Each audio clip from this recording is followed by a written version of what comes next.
తెలంగాణ ప్రయోజనాల కోసం సీఎం రేవంత్ రెడ్డి ఏపీతో పోరాటం చేస్తున్నారన్నారు టీపీసీసీ చీఫ్ మహేష్ కుమార్ గౌడ్. ఆంధ్ర రాయలసీమ ప్రయోజనాల కోసం గత ప్రభుత్వం తెలంగాణ ప్రయోజనాలను తాకట్టు పెట్టిందని ఆరోపించారు. ఉమ్మడి వరంగల్ జిల్లాలో ఇరు వర్గాల నుంచి ఫిర్యాదులు అందాయని, వాటిని పరిశీలించిన కమిటీ తగిన నిర్ణయం తీసుకుంటుందన్న టీపీసీసీ చీఫ్ మహేష్ కుమార్ గౌడ్తో మా ప్రతినిధి ప్రేమ్ ఫేస్ టు ఫేస్.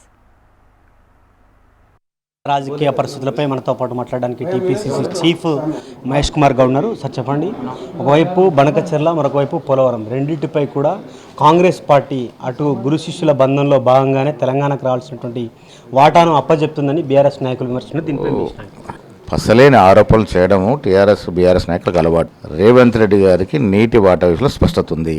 గురు శిష్యులైనంత మాత్రాన రాష్ట్ర ముఖ్యమంత్రిగా ఉన్నారు తెలంగాణకి. వాళ్ళలాగా కేసీఆర్, హరీష్ రావు పోయి జగన్మోహన్ రెడ్డి ఇట్లా భోజనాలు చేసి చేపల పులుసు తిని మన హక్కులను తాకట్టు పెట్టే అలవాటు మనకు లేదు. గురు శిష్యుల అంశం గురు శిష్యుల చోటు ఉంటుంది.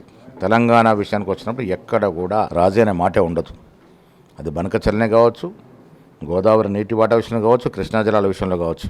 సందర్భంగా కూడా చెప్తున్నా, హరీష్ రావు గారు కదా 299 టీఎంసీలకి సంతకం పెట్టొచ్చిండు, తాకట్టు పెట్టినట్టు కాదు. అది ఇవాళ మా గురించి మాట్లాడుతున్నారు.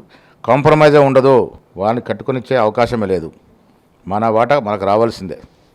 గోదావరి బచావత్ ట్రిబ్యునల్ ఇచ్చినటువంటి దాని ప్రకారం 968 టీఎంసీ మనకు రావాలి. 512 టీఎంసీ మాత్రమే వాళ్ళకి పోతారు. మీరు 10 ఏళ్ళు కట్టలేకపోయారు. మీరు పరిపూర్ణంగా వాడుకున్న తర్వాత మిగతా జలాల గురించి ఆలోచిద్దాం. అప్పటి వరకు నీటి వాటా విషయంలో తెలంగాణకు రావాల్సినటువంటి హక్కుల విషయంలో ఎక్కడ కూడా కాంప్రమైజ్ ఉండదు. ఇప్పుడు ఇంకొకటి సార్, కాళేశ్వరం విషయంలో కాంగ్రెస్ పార్టీ, మీకు మద్దతుగా ఉన్నటువంటి సిపిఐ పార్టీ కేవలం 1,00,000 కోట్లు కట్టి ప్రాజెక్టు కట్టింది. దాంట్లో అన్నారం, మేడిగడ్డ, సుందిల్ల మినహా మిగతా బ్యారేజీలన్నీ కూడా బాగానే ఉన్నాయి అని చెప్పి వాళ్ళు అంటున్నారు. కొద్దిసేపటికి సార్, ఏది బాగున్నా అది సిపిఐ వారు చెప్పినా సిపిఐ అని చెప్పినా నాకు తెలిసిన జ్ఞానం మేరకు కాళేశ్వరం ప్రాజెక్ట్ వయబుల్ ప్రాజెక్ట్ కాదు. ఎందుకు కాదంటే ప్రాజెక్ట్ని కట్టాల్సిన చోట కట్టకుండా ఎక్కడో తీసుకెళ్లి వ్యయాన్ని పెంచి 1,20,000 కోట్లకు మీరు తీసుకెళ్ళి ఇలా 1 ఎకరా నీరు అందించాలంటే 50,000 రూపాయల కరెంటు బిల్లు అవుతుంది. ఎలా సాధ్యమవుతుంది అది? అట్లా కట్టిన ప్రాజెక్ట్ ఏమైనా నిలిచిందా? బీటలు వారిపోయింది కదా. ఇలా పోచంపాడు, శ్రీరామ్ సాగర్ ప్రాజెక్టు, నిజాం సాగర్ ప్రాజెక్టు చూడండి, ఒక్కొక్కటి కట్టి 60 ఏళ్ళు, 70 ఏళ్ళు, 80 ఏళ్ళు అయింది, ఒక గీత కూడా పడలే. మీరు నాసే రకం కట్టి కాంట్రాక్ట్ జేబులు నింపడం వల్ల, నాసే రకమైన కన్స్ట్రక్షన్ అవ్వడం వల్ల బీటలు పడుతూ ఉన్నాయి 3 ఏళ్ళు, 4 ఏళ్ళకు. సో అలాంటి ప్రాజెక్ట్ని ఇంకా నమ్ముకొని ముందుకు పోతే రైతులకు నష్టం జరుగుతుంది. ఇవాళ వస్తున్న వాటర్ కూడా ఎస్ఆర్ఎస్ నుంచి వస్తున్న వాటర్ తప్ప వాస్తవాలు మాట్లాడుకోవాలి. కాళేశ్వరంలో అన్ని తానే వివరించిన కేసీఆర్. ఇంజనీర్ ఆయనే, కాంట్రాక్టర్ ఆయనే, ఇసుక సప్లై అయింది, ఇటుక సప్లై అయింది, కాబట్టి ప్రాజెక్టు సంగనకపోయింది.